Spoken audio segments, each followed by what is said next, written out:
ঈদে বিদেশি কূটনীতিককে পেছন থেকে জড়িয়ে ধরা নিয়ে বিতর্কের মুখে পড়েছেন বাংলাদেশ জামাত ইসলামের আমির ও বিরোধী দলীয় নেতা ডক্টর শফিকুর রহমান। এ সংক্রান্ত একটি ভিডিও সামাজিক যোগাযোগ মাধ্যমে ছড়িয়ে পড়েছে। বিষয়টি নিয়ে অনেকে নানা ট্রল করছেন। এমন ট্রলের মধ্যে বিনা মেঘে বজ্রপাতের মতোই দলটির জন্য একটি খবর এসেছে মার্কিন মুলুক থেকে। মার্কিন এক কংগ্রেসম্যান 1971 সালে বাংলাদেশের স্বাধীনতা যুদ্ধে গণহত্যার সহায়তাকারী হিসেবে জামাত ইসলামের বিচার দাবি করে ঐতিহাসিক এক প্রস্তাব তুলেছেন। মার্কিন ডেমোক্রেটিক পার্টির কংগ্রেসম্যান গ্রেগ ল্যান্সম্যানের তোলা এই প্রস্তাবটিতে 1971 সালে বাংলাদেশের স্বাধীনতা যুদ্ধের সময় সংঘটিত নৃশংসতাকে গণহত্যা হিসেবে স্বীকৃতি দেওয়ার দাবি জানানো হয়েছে।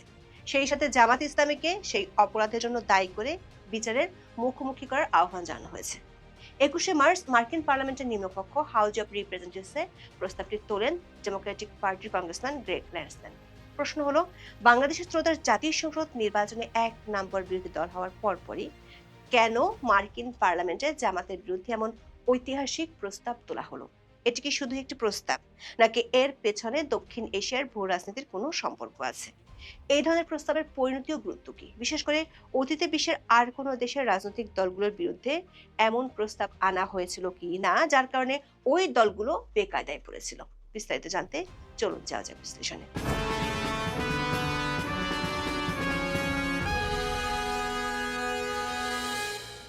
বাংলাদেশের মুক্তিযুদ্ধে গণহত্যার ভয়াবহতা বিশ্বের যে কোনো বিবেকবান মানুষকে নাড়া দিতে বাধ্য। এই গণহত্যা কতটা ভয়াবহ ছিল তার বড় একটি প্রমাণ পাওয়া যায় পাকিস্তানের সাবেক পররাষ্ট্রমন্ত্রী গওহর আইয়ুবের লেখা glimpses into the corridor of power বই। পাকিস্তানের সাবেক প্রেসিডেন্ট ফিল্ড মার্শাল আইয়ুব খানের ব্যক্তিগত ডায়েরি থেকে একটি লেখা সংগ্রহ করেছেন গওহর আইয়ুব। সেখানে যা লেখা ছিল সেটি বললে আপনার গা শিউরে উঠবে। লেখা ছিল, যুদ্ধের 1 বছর পরে পাকিস্তানের রাওয়ালপিন্ডির একটি সামরিক হাসপাতালে এক তরুণ পাকিস্তানি অফিসারকে আনা হয় মানসিক চিকিৎসার জন্য। সেই তরুণ অফিসার যুদ্ধ শেষে পাকিস্তান ফিরে যাওয়ার পর গুরুতর মানসিক রোগে আক্রান্ত হন। যুদ্ধের কথা মনে হলেই তার পুরো শরীরে খিঁচুনি দিয়ে জ্বর উঠত। ঘুমোতে গেলেই দুঃস্বপ্নে ভেঙে যেত ঘুম। কেউ যেন তাকে বলতো, ফিরে যেতে হবে বাংলাদেশে, সেখানে থাকা হিন্দুদের মাটির সঙ্গে মিশিয়ে দিতে হবে, নয়তো তার মুক্তি নেই। মূলত দিনের পর দিন ওই অফিসারের নির্দেশে গ্রামের পর গ্রাম জ্বালিয়ে দিয়েছিল পাকিস্তানি সেনারা। পুরো মুক্তিযুদ্ধে তিনি একাই হত্যা করেছিলেন 14,000-এর বেশি নিরীহ মানুষকে। পরে তিনি মানসিক ভারসাম্য হারিয়ে ফেলেন। দর্শক, 1971 সালের মহান মুক্তিযুদ্ধে পাক হানাদার বাহিনী আর তাদের এদেশীয় দোসররা পুরো বাংলাদেশ জুড়ে নির্বিচারে গণহত্যা চালিয়েছিল। 1972 সালের 11 ফেব্রুয়ারি বাংলাদেশ অবজারভার পত্রিকায় প্রকাশিত একটি প্রতিবেদনে দিনাজপুর টিএনটি অফিসের একটি টর্চার সেলের বিবরণ পাওয়া যায়। প্রতিবেদনটিতে লেখা ছিল, দিনাজপুরের টিএনটি অফিসের একটি টর্চার সেলে প্রায় 20,000 বাঙালিকে নির্যাতন করেছিল পাকিস্তানি সেনারা। সেলের মেঝেতে 3 ইঞ্চি পুরো রক্ত জমাট বেঁধেছিল। মুক্তিযুদ্ধের গণহত্যার কথা বলতে গেলেই উঠে আসে খুলনার চুকনগর গণহত্যার কথা। মুক্তিযুদ্ধের ইতিহাসে স্বল্প সময় কোন একটি স্থানে সবচেয়ে বড় গণহত্যা ছিল একটি। চুকনগর ছিল খুলনায় ডুমুরিয়া উপজেলার আটলিয়া ইউনিয়নের একটি গ্রাম। 1971 সালের 20 মে মাত্র 1 প্লাটুন পাকিস্তানি সেনা 4 ঘন্টায় ব্রাশ ফায়ার করে হত্যা করে অন্তত 12,000 নিরীহ মানুষকে। আসলে এই গণহত্যায় এর চেয়ে বেশি মানুষ নিহত হয়েছিলেন। চুকনগরের পাশে বদ্রা নদীর পানিতে লাশ ভাসিয়ে দেওয়ায় নিহতের প্রকৃত সংখ্যা পাওয়া যায়নি। স্থানীয়ভাবে সঠিক সংখ্যা জানাও যায়নি, কারণ ওই গণহত্যায় শহীদদের বেশিরভাগ চুকনগর, ডুমুরিয়া বা খুলনার বাসিন্দা ছিলেন না। ঢাকার গণহত্যাগুলো ছিল বড় আকারের। এসব গণহত্যার মধ্যে প্রথমেই বলতে হয় জিঞ্জিরা গণহত্যার কথা। 1971 সালের 2 এপ্রিল ভোর 5:30টায় শুরু হওয়া এই গণহত্যা থেমেছিল দুপুর 2:30টায়। জিঞ্জিরা গণহত্যায় শহীদ হয়েছিলেন 2,000-এর বেশি নিরীহ মানুষ। মুক্তিযুদ্ধে ঢাকার মধ্যে সবচেয়ে বেশি নৃশংসতা দেখেছে মিরপুর। মুক্তিযুদ্ধের সময় মিরপুর যেন এক পাক হানাদার বাহিনী ও তাদের এদেশীয় দোসর আলবদর আল শামস আর রাজাকারদের জলজান্ত এক কসাইখানা ছিল। এই মিরপুরে পাকিস্তানপন্থী বিহারি ও অবাঙ্গালিরা গড়ে তুলেছিল অসংখ্য টর্চার সেল। ছিল বধ্যভূমি।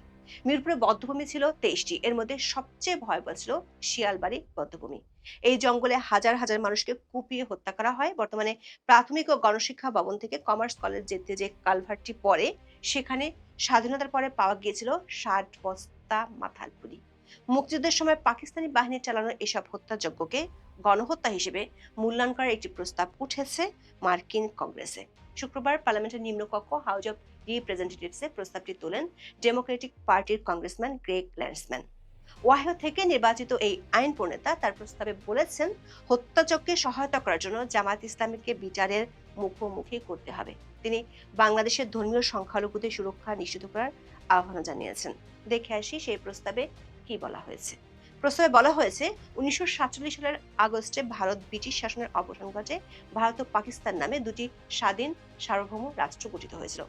পাকিস্তানের মধ্যে পশ্চিম পাকিস্তান এবং পূর্ব পাকিস্তান অন্তর্ভুক্ত ছিল, যা তখন পূর্ববঙ্গ নামে পরিচিত ছিল। 1970 সালে অনুষ্ঠিত জাতীয় নির্বাচনে শেখ মুজিবুর রহমানের নেতৃত্বে আওয়ামী লীগ পূর্ব পাকিস্তানের স্বায়ত্তশাসনের ইস্তিহার নিয়ে সংসদে সংখ্যাগরিষ্ঠতা অর্জন করে। 1971 সালের 25শে মার্চ রাতে পাকিস্তান সরকার শেখ মুজিবুর রহমানকে কারাবন্দী করে এবং পাকিস্তানি সামরিক বাহিনী জামাত ইসলামের আদর্শে অনুপ্রাণিত উগ্র ইসলামপন্থী দলগুলোর সহায়তায় পূর্ব পাকিস্তানে অপারেশন সার্চলাইট নামে দমন অভিযান শুরু করে। অভিযানের আওতায় বেসামরিক নাগরিকদের উপর ব্যাপক হত্যাকাণ্ড চালানো হয়। প্রস্তাবে বলা হয়েছে, এই নৃশংসতায় নিহত ব্যক্তির সংখ্যা নিয়ে বিভিন্ন অনুমান থাকলেও সবচেয়ে নির্ভরযোগ্য তথ্য অনুযায়ী এই সংখ্যা কয়েক হাজার থেকে কয়েক লাখ পর্যন্ত। 2 লাখের বেশি নারী ধর্ষণের শিকার হয়েছেন এবং সামাজিক গ্লানির কারণে তাদের প্রকৃত সংখ্যা সম্ভবত কখনো জানা যাবে না ও ভুক্তভোগীদের নাম স্মরণ করা হবে না। 1971 সালের 13 জুন দ্য সানডে টাইমসে জেনোসাইড শিরোনামের এক কলামে সাংবাদিক অ্যান্থনি মাস্কার হ্যান্স লিখেছেন, 25শে মার্চ সন্ধ্যায় সেনাবাহিনী যখন ঢাকার বিভিন্ন স্থানে ছড়িয়ে পড়েছিল, তখন তাদের অনেকের কাছেই হত্যার তালিকায় থাকা ব্যক্তিদের নাম ছিল। 28শে মার্চ ঢাকায় নিযুক্ত তৎকালীন মার্কিন কনসাল জেনারেল আর্চার ব্ল্যাড ওয়াশিংটনে সিলেক্টিভ জেনোসাইড শিরোনামে একটি টেলিগ্রাম পাঠিয়েছিলেন। সেখানে তিনি লেখেন, পাকিস্তান সেনাবাহিনীর সমর্থনে অবাঙালি মুসলমানরা পরিকল্পিতভাবে গরিব মানুষের বসতিগুলোতে হামলা চালাচ্ছেন এবং বাঙালি ও হিন্দুদের হত্যা করছেন। 6 এপ্রিল কনসাল জেনারেল আর্চার ব্লাড ওই সংঘাতের বিষয়ে মার্কিন সরকার নিরাপত্তার বিরুদ্ধে একটি প্রতিবাদ লিপি পাঠান। এটি ব্লাড টেলিগ্রাম নামে পরিচিত। ঢাকা কনসুলেট জেনারেলের 20 জন মার্কিন কূটনীতিকের সই করা ওই বার্তায় বলা হয়, দুর্ভাগ্যবশত যেখানে জেনোসাইড বা গণহত্যার শব্দ প্রযোজ্য, সেই আওয়ামী সংঘাতকে একটি সার্বভৌম রাষ্ট্র অভ্যন্তরীণ বিষয় হিসেবে গণ্য করে আমরা নৈতিকভাবেও হস্তক্ষেপ না করার সিদ্ধান্ত নিয়েছি। সাধারণ মার্কিনিরা এ নিয়ে ঘৃণা প্রকাশ করেছেন এবং ব্ল্যাড নিজেও এই আপত্তির সঙ্গে একমত পোষণ করেছেন। 8 এপ্রিল কনসাল জেনারেল ব্ল্যাড আরেকটি টেলিগ্রাম পাঠান। সেখানে উল্লেখ করা হয়, হিন্দুদের উপর যে নগ্ন, পরিকল্পিত ও ব্যাপক দমন-পীড়ন চালানো হচ্ছে, তার ক্ষেত্রে গণহত্যার শব্দটি পুরোপুরি প্রযোজ্য। 1971 সালে মার্কিন সিনেটর এডওয়ার্ড এম কেনেডির প্রকাশিত প্রতিবেদনে বলা হয়েছিল, পাকিস্তানের সামরিক বাহিনী হিন্দুদের ঘরবাড়ি এবং ব্যবসা প্রতিষ্ঠানে হলুদ রঙের এই চিহ্ন দিয়ে চিহ্নিত করত, যা নাসিদের ইহুদি নিধনের কৌশলের সাথে মিলে যায়। ল্যান্সম্যানের বর্তমান প্রস্তাবে হিন্দুদের এই সুনির্দিষ্ট নিধনযজ্ঞকে জাতিগত নিধন ও গণহত্যা হিসেবে স্বীকৃতির দাবি জানানো হয়েছে। গ্রেগ ল্যান্সম্যান তার আনা প্রস্তাবে বলেছেন, ভবিষ্যৎ প্রজন্মের জন্য মানবতাবিরোধী অপরাধ, যুদ্ধাপরাধ ও গণহত্যার ঘটনাগুলো নথিবদ্ধ করা ও স্মরণ করা অত্যন্ত জরুরি, যাতে ভুক্তভোগীদের স্মৃতি রক্ষা করা যায় এবং ভবিষ্যতে এমন নৃশংসতা রোধ করা সম্ভব হয়। তিনি যে 4টি প্রস্তাব তুলে ধরেছেন, তার মধ্যে সবশেষ প্রস্তাবটি হলো 1971 সালে পাকিস্তানি সশস্ত্র বাহিনী ও তাদের সহযোগী জামাতে ইসলামের পক্ষ থেকে জাতিগত বাঙালি হিন্দুদের উপর চালানো নৃশংসতাকে মানবতা বিরোধী অপরাধ, যুদ্ধাপরাধ ও গণহত্যা হিসেবে স্বীকৃতি দিতে যুক্তরাষ্ট্রের প্রেসিডেন্টের প্রতি আহ্বান জানানো হচ্ছে। দর্শক, বাংলাদেশের সংখ্যালঘু নির্যাতনের বিষয়ে গত 9 ফেব্রুয়ারি ক্যাপিটাল হিলে একটি শুনানি হয়। সেখানে বাংলাদেশের অন্তর্বর্তী সরকারের সময়কার মানবাধিকার পরিস্থিতির অবনতি সহ 71-এর গণহত্যার বিষয় উঠে আসে। এরই ধারাবাহিকতায় মার্কিন পার্লামেন্টে নতুন প্রস্তাবটি তোলা হয়েছে বলে জানিয়েছেন নিউ ইয়র্কের ডেমোক্রেটিক পার্টির ডিস্ট্রিক্ট লিডার দিলীপ নাথ। প্রশ্ন হলো, মার্কিন কংগ্রেসে এ ধরনের প্রস্তাবের পরিণতি কি? এটি ঠিক যে মার্কিন কংগ্রেসে কোনো প্রস্তাব উত্থাপন মানেই তো আইনে পরিণত হওয়া নয়, কিন্তু তারপরও এর ঐতিহাসিক এবং বহুমাত্রিক প্রভাব আছে। প্রস্তাবটি বর্তমানে ফরেন অ্যাফেয়ার্স কমিটির টেবিলে রয়েছে। এখানে এটি 3টি সম্ভাব্য পরিণতির দিকে যেতে পারে। প্রথমত, কমিটি প্রস্তাবটি পর্যালোচনা করে নতুন সংশোধনের মাধ্যমে প্রতিনিধি পরিষদের পূর্ণাঙ্গ অধিবেশনে ভোটের জন্য পাঠাতে পারে। দ্বিতীয়ত, এটি কমিটিতে অনির্দিষ্টকালের জন্য পড়ে থাকতে পারে। তৃতীয়ত, যদি এটি হাউজের সংখ্যাগরিষ্ঠ সদস্যের সমর্থন পায় এবং পাশ হয়, তবে এটি মার্কিন সরকারের আনুষ্ঠানিক নীতি বা সেন্স অফ দ্য হাউস হিসেবে গণ্য হবে। যদি এই প্রস্তাবটি প্রতিনিধি পরিষদে পাশ হয়, তবে এর প্রভাব হবে বহুমাত্রিক। যদিও এটি কোনো বাধ্যতামূলক আইন নয়, তবে এটি মার্কিন প্রেসিডেন্টের উপর ব্যাপক নৈতিক ও রাজনৈতিক চাপ সৃষ্টি করবে। ল্যান্সম্যানের প্রস্তাবের 4র্থ অনুচ্ছেদে সরাসরি মার্কিন প্রেসিডেন্টকে এই নৃশংসকে গণহত্যা হিসেবে স্বীকৃতি দিতে বলা হয়েছে। প্রেসিডেন্ট যদি এই স্বীকৃতির ঘোষণা দেন, তবে মার্কিন স্টেট ডিপার্টমেন্ট জামাত ইসলামের বিরুদ্ধে কঠোর প্রশাসনিক পদক্ষেপ নিতে পারে। এর মধ্যে থাকতে পারে দলটির নেতাদের উপর ভিসা নিষেধাজ্ঞা, যুক্তরাষ্ট্রের দলটির আর্থিক লেনদেন বন্ধ করা এবং বৈশ্বিক সন্ত্রাসবাদ বিরোধী তালিকায় দলটির নাম অন্তর্ভুক্ত করার প্রক্রিয়া শুরু করা। এছাড়া পাকিস্তানের উপর একাত্তরের কৃতকর্মের জন্য ক্ষমা চাওয়া এবং জীবিত অপরাধীদের বিচারের জন্য আন্তর্জাতিক চাপ বাড়বে। মার্কিন কংগ্রেসের ইতিহাস ঘাটলে দেখা যায় বিভিন্ন দেশের রাজনৈতিক দল বা সরকারের বিরুদ্ধে গণহত্যা বা মানবাধিকার লঙ্ঘনের অভিযোগের প্রস্তাব আনা হয়েছিল।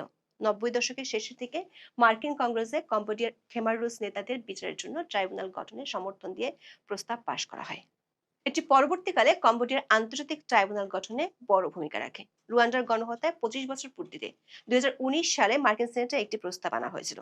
ওই প্রস্তাবে রুয়ান্ডার তৎকালীন ইন্টারহামওয়ে নামক একটি উগ্রপন্থী রাজনৈতিক গোষ্ঠী এবং তাদের সহযোগীদের তীব্র নিন্দা জানানো হয়। 2003 সালে ইরাক আক্রমণের পর মার্কিন প্রশাসন দেবাধিকর নীতি মাধ্যমে পুরো রাজনৈতিক দলটিকে নিষিদ্ধ করে। এটি ছিল কোনো রাজনৈতিক দলের বিরুদ্ধে মার্কিন আইনসভা ও প্রশাসনের গৃহীত সবচেয়ে চরম পদক্ষেপ, যেখানে একটি দলকে সম্পূর্ণ বিলুপ্ত করা হয়েছিল।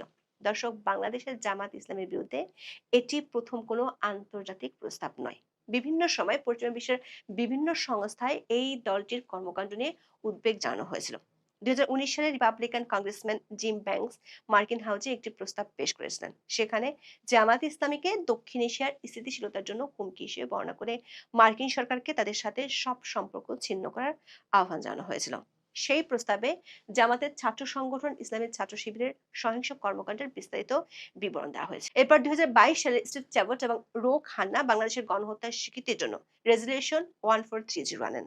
তবে এই প্রস্তাবগুলো ফরেন অ্যাফেয়ার্স কমিটির গণ্ডি পেরিয়ে প্রতিনিধি পরিষদের ভোটাভুটি পর্যন্ত পৌঁছাতে পারেনি। মূলত তৎকালীন ভূ রাজনৈতিক প্রেক্ষাপট এবং লবিং যুদ্ধের কারণে প্রস্তাবগুলো ধামাচাপা পড়ে যায়। 2014 এবং 2015 সালে ইউরোপীয় পার্লামেন্ট বাংলাদেশের যুদ্ধাপরাধের বিচারকে সমর্থন করে প্রস্তাব গ্রহণ করে। সেখানে জামাতের সহিংসতার নিন্দা জানানো হয় এবং দলটিকে গণতান্ত্রিক মূল্যবোধের পরিপন্থী হিসেবে আখ্যা দেওয়া হয়। বিশেষজ্ঞরা মনে করেন 2024 সালের 5ই আগস্ট রাজনৈতিক পট পরিবর্তনের পর থেকে জামাত ইসলামী বাংলাদেশের রাজনীতির মাঠে সবচেয়ে ভালো সময় পার করছে। ইউনূসের বদন্যতায় নিষেধাজ্ঞা থেকে ফিরে দলটি সংসদে প্রধান বিরোধী দল হয়েছে। তবে নির্বাচনের সময় দলটির কয়েকজন নেতার স্বাধীনতা বিরোধী মন্তব্য দলটিকে বেকায়দায় ফেলে দিয়েছিল। ঠিক এমন সময় মার্কিন কংগ্রেসম্যানের এই প্রস্তাব জামাতে ইসলামীকে জাতীয় ও আন্তর্জাতিকভাবে নতুন করে বিব্রতকর পরিস্থিতিতে ফেলে দিল। শনিবার থেকে এই খবরটি কূটনৈতিক মহলেও বেশ আলোচনার জন্ম দিয়েছে। বিশেষ করে ঈদ উপলক্ষে শুভেচ্ছা বিনিময় অনুষ্ঠানে জামাতের আমিরের আচরণ নিয়ে সামাজিক মাধ্যমে ট্রল হওয়ার পর মার্কিন কংগ্রেসের এই প্রস্তাব আসায় বিষয়টি নিয়ে আরো বেশি আলোচনা হচ্ছে। 21শে মার্চ দুপুরে রাজধানী মিন্টু রোডে বিরোধী দলীয় নেতার সরকারি বাসভবনে কূটনীতিকদের সঙ্গে ঈদের শুভেচ্ছা বিনিময় করেন ডক্টর শফিকুর রহমান। এতে অংশ নেন অস্ট্রেলিয়া, যুক্তরাজ্য, Bharat, Japan, Brunei, Philippine, Indonesia, Malaysia, Iran, Pakistan, Nepal, Netherlands ও ভুটানের রাষ্ট্রদূত ও হাইকমিশনার। এই সময় অনেকেই তাদের পরিবারের সদস্যদের নিয়ে উপস্থিত ছিলেন। কিন্তু এই শুভেচ্ছা বিনিময় অনুষ্ঠানের একটি ভিডিও মুহূর্তের মধ্যে সামাজিক মাধ্যমে ভাইরাল হয়ে পড়ে। ভিডিওতে দেখা যায় অনুষ্ঠানের এক পর্যায়ে বিরোধী দলীয় নেতা অতিথিদের সঙ্গে কোলাকুলি করছেন, কারো কপালে চুমু দিয়েছেন এবং খাবার টেবিলে বসা এক কূটনীতিককে পেছন থেকে জড়িয়ে ধরেছেন। শনিবার বিকেল থেকে নেটিজেনরা বিষয়টিকে ভিন্ন ভিন্নভাবে উপস্থাপন করছেন। অনেকে ভিডিওটি শেয়ার করে তীব্র মন্তব্য করেছেন, আরেক পক্ষ অবশ্য এটিকে ইতিবাচক হিসেবে প্রচার করছেন। কিন্তু শনিবার রাত থেকে মার্কিন কংগ্রেসের প্রস্তাব তোলার খবরটি পুরোপুরি জামাতের বিপক্ষে যাবে, এমনটাই মনে করছেন বিশ্লেষকেরা। এখন এই পর্যন্ত, সবাই ভালো থাকুন, সুস্থ থাকুন। দর্শক, সম্পূর্ণ ভিডিওটি দেখলেন, আশা করি বিষয়টি বুঝতে পেরেছেন। এই নিয়ে আপনার গুরুত্বপূর্ণ মন্তব্যটি অবশ্যই কমেন্ট বক্সে জানিয়ে দিবেন। ধন্যবাদ।